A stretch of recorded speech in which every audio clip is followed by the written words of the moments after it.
જો મિત્રો, મેં આ નાનું રમકડાનું જહાજ બનાવ્યું છે.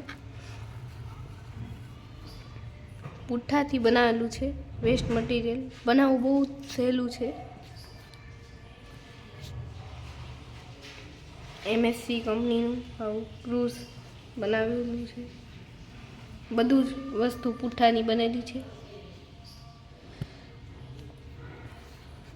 જુઓ તમે, લાઈફ બોટ પણ છે.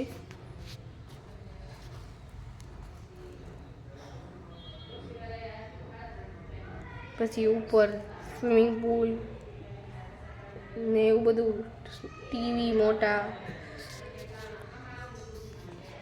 ખુરશીઓ તેવું બધું પણ છે. બહુ લક્ઝરી ક્રૂઝ છે. મસ્તીનું છે બનાવવાનું. એકદમ સાચું હોય તેવું જ લાગે છે. બનાવતા બહુ મહેનત થાય છે. 2 દિવસ થયા છે આને બનાવતા, પણ બનાવવું સહેલું છે. તો જો મિત્રો, આવી રીતે મેં આ ક્રૂઝ શિપ બનાવેલું છે.